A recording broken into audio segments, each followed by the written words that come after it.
welcome to the vlog. I hope you guys enjoyed this little clip.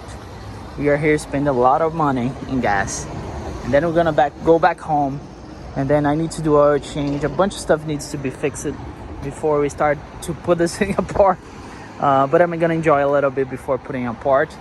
Yeah, but the good thing about this was my first winter keeping this on a cover though, so it's pretty clean. I like it. Just this little drive though. Look at that, look at this, just this little drive. All dirty, but we're gonna clean her up. But first, here's something though. Actually, I don't have a script for this video, so if this video is too long, I don't really care, because in the past I was so worried about, you know, the YouTube algorithm and so on and so forth. I changed my philosophy for this year. I'm basically gonna share my routine with my cars. So if the video is too long, it's fine. If you don't like it, it's fine too. So it is what it is, but I have a bunch of stuff to do. The plan is, let's get the car here, let's put the quick jack down, and let's get the car here inside. So, and I have kind of good news for you guys, not for you, but I'm gonna do a garage upgrade this season. It's actually starting in 4 weeks. I'm gonna have some guys coming here doing some work. I would definitely share that with you all, but don't mind the mess there, because it's just temporary. We're gonna do a bunch of stuff. It's gonna look, I think it's gonna look great. The good thing is, while we set up the quick jacks, the car can cool down. Since we just came from drive, I think to do this kind of thing, I need a microphone. We'll figure it out.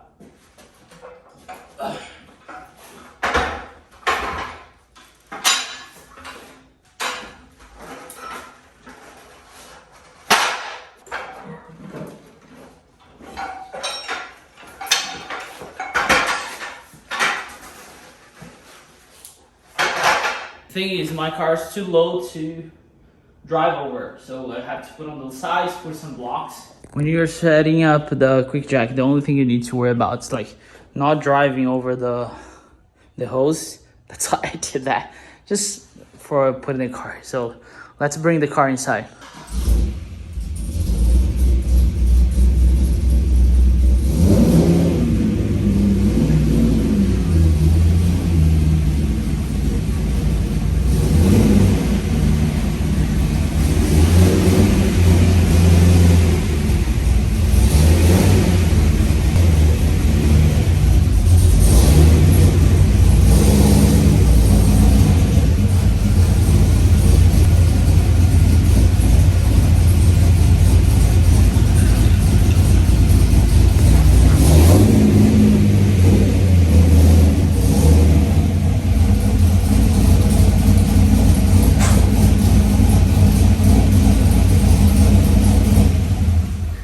I had to bring the car back a little bit, so I need room here, because I'm gonna do the headlights too. I don't think I'm gonna live with the car until I do the coilovers and the headlights.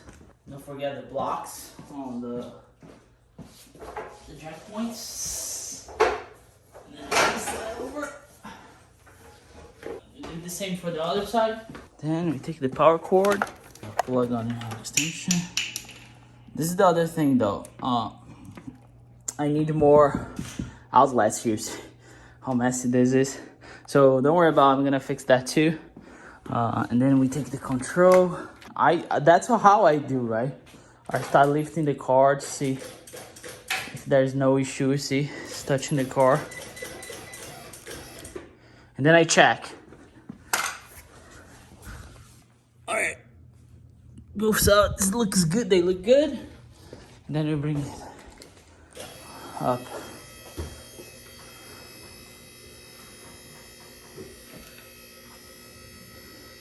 Just like that. This is one.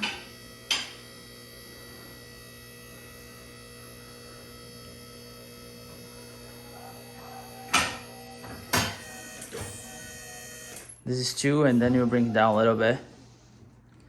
So that's the max height. And I think I made a mistake because I don't think I'm gonna be able to close the door.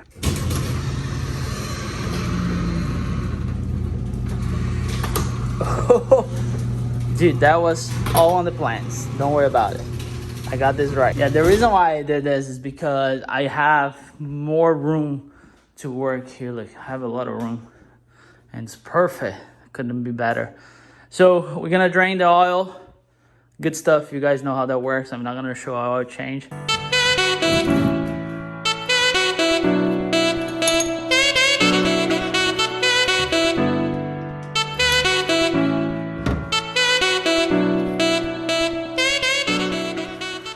This is the new filter. Fill it up with, this is the oil that I use it.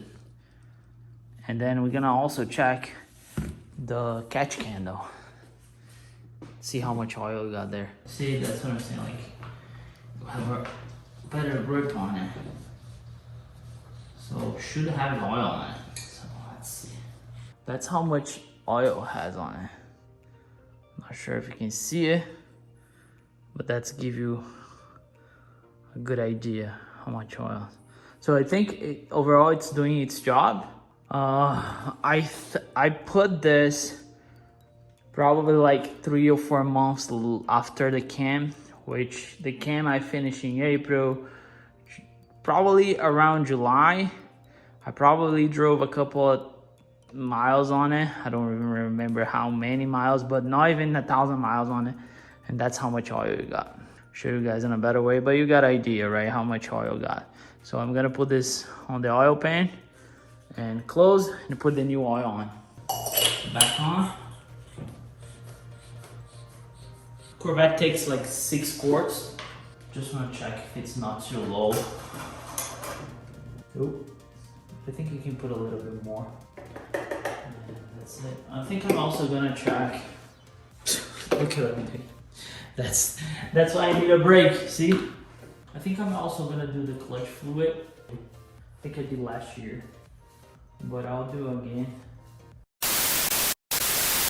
I wasn't supposed to show this, but all of a sudden the car locked itself and I couldn't do anything. I was like driving crazy. So I took the battery out, so I'm gonna clean this since I'm here.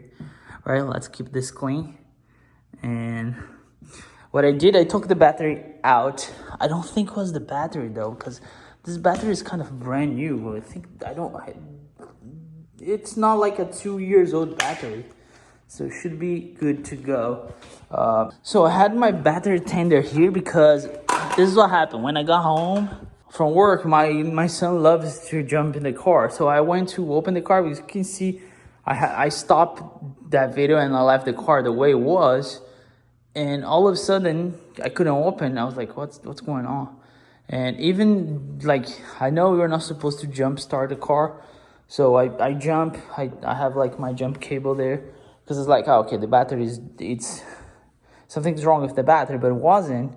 So now what I'm going to try to do, I'm going to try to put the battery back on and see what happens. I clean it. Oh, it's way better now. Probably the stock cables besides this one. This one, it's probably because my amp, which I'll keep it because I like the sound. So we'll see. I'll put the battery back on and we'll see how that goes. Fob is back on, which wasn't working before, but now it's working. Now I cannot start it because, of course, probably the battery was drained. But at least now I think once I unplug it, reset the computer.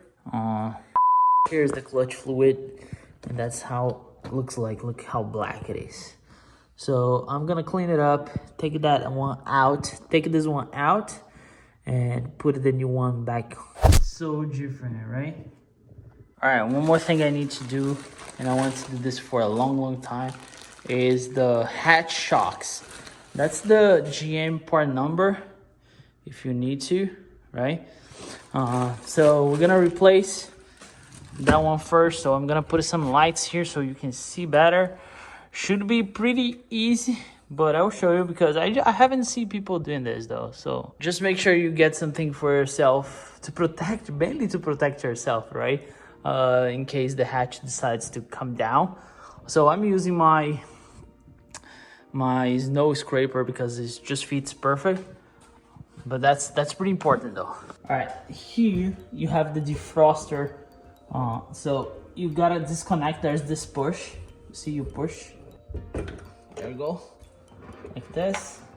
And the same for the bottom. The bottom, like, there's a little tap here. This comes up. The good thing to say though, this is not attached to like any bolt. There's just a clamp. See here, there's just a clamp. See, you apply the clamp out like this. See, and that comes out. The same procedure for the bottom one. There we go, and then it should come out like this. See, that comes out. That's why you need something to hold the hatch while you do this, right? I'm gonna take the new one. So, and you just reverse the process. The thing is, you see there's this, I think it's like a bracket, a bracelet, or whatever you wanna call. But you don't need to do anything on the new one. You don't need to pull out the new one. You just attach to the hatch the way it is, because it's gonna lock itself down. See? Put this up a little bit, and there you go. And unplug the defroster. Put the boot back on.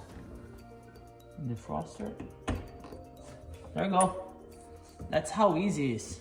The reason why I did this is very simple though, because mine was like, if sometimes you open the hatch but the hatch stops here, because I think the shocks was, you know, they were shot.